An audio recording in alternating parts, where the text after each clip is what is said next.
جو متولی، جو مدرسے کا محتمم، جو ناظم، جو کسی جماعت کا ذمہ دار وقت کے حاکموں سے ڈر رہا ہے، طاقت والوں سے ڈر رہا ہے، وہ مشرک حاکم کی مداحی میں اور حاکم کی ثناخوانی میں وہ تقریریں کرتے ہیں جس سے حرم لرز اٹھتا ہے اور آسمان لعنت برساتا ہے۔ اس مجرم حاکم کی تعریف کرتے ہیں، اس محمد بن سلمان مجرم کی جو یہودیوں کا ایجنٹ ہے۔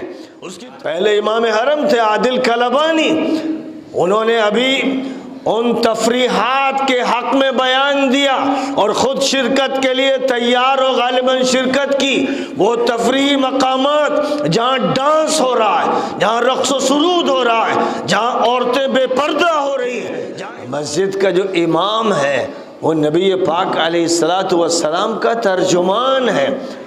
دھیرے دھیرے وہ وقت آیا خلافت راشدہ کے بعد کہ مسجد کا امام ایک ملا بن گیا، ایک کرائے کا انسان بن گیا، حاکم الگ اور امام الگ اور ترجمان دین الگ۔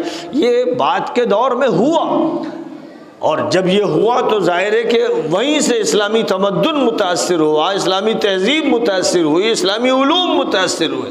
لیکن نبی اکرم صلی اللہ علیہ وسلم کا دور، خلافت راشدہ کا وہ دور ہے جس میں جو خلیفہ ہے وقت کا، جو وزیر اعظم ہے، جو صدر جمہوریہ ہے، جو فوجوں کا کمانڈر ہے، وہی نماز کا امام بھی ہے۔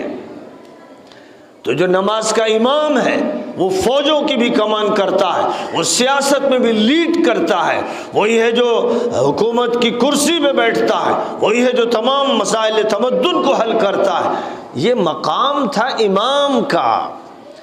ظاہر ہے کہ آج تو گاؤں کی ایک چھوٹی سی کمیٹی یا گاؤں کا کوئی پردھان یا گاؤں کا کوئی چودھری یا کسی علاقے کا متولی یہ امام کے سر پہ چڑھا رہتا ہے، یہ تو امام کو ڈانٹ دے، جھڑک دے، نکال دے، تنخواہ روک دے۔ اب تو یہ صورتحال ہے کہ جو خود گھٹیا ہیں، جن کی 2 پیسے کی حیثیت نہیں، وہ بھی امام کے سر پہ مسلط ہے۔ اور صورتحال یہ ایسی ہوئی کہ آج تو جو مسجد نبوی ہے اور مسجد حرام ہے، آج وہ دور آیا ہے تبدیلی کا، انحراف کا، تحریف کا، جو کہ مسجد نبوی کا جو امام ہے وہ بھی 2 پیسے کا امام ہو گیا، وہ بھی غلام ہے، وقت کے حاکم کا غلام ہے، وہ جب چاہے اسے نکال دے، جب چاہے جیل میں ڈال دے۔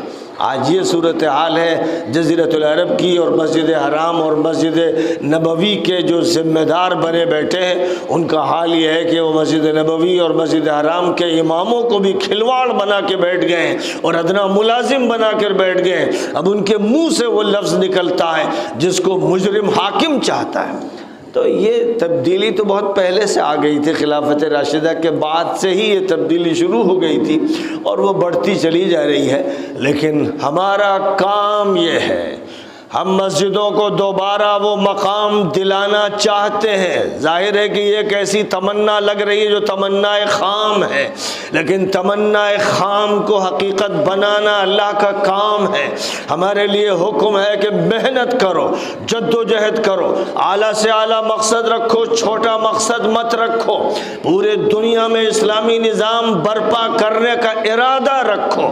جب تم یہ ارادہ کرو گے تب تمہاری جد و جہد کچھ ہوگی، کچھ قدم آگے بڑھیں گے، اور ایک چھوٹی سی جائیداد، چھوٹی سی ایک عمارت اور چھوٹا سا مدرسہ اور چھوٹا سا مکتب لیے بیٹھو گے اور اسی کی سیادت و قیادت پہ مرو گے تو تم آپس میں اسی پہ جھگڑو گے، جائیدادوں پہ جھگڑو گے، عمارتوں پہ جھگڑو گے، سر پھوڑو گے، مقدمے چلاؤ گے۔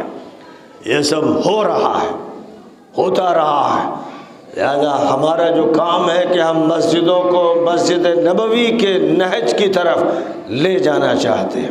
ہم امام کو رسول پاک علیہ الصلاۃ والسلام کا ترجمان بنانا چاہتے ہیں۔ ہم وقت کے امام کو ابو بکر صدیق اور عمر فاروق اور عثمان ابن عفان اور علی ابن ابی طالب کا ترجمان بنانا چاہتے ہیں۔ ہم ان کا ترجمان بنانا چاہتے ہیں جنہوں نے مسجد کی لاج رکھی، جنہوں نے مسجد کا پیغام بیان کیا۔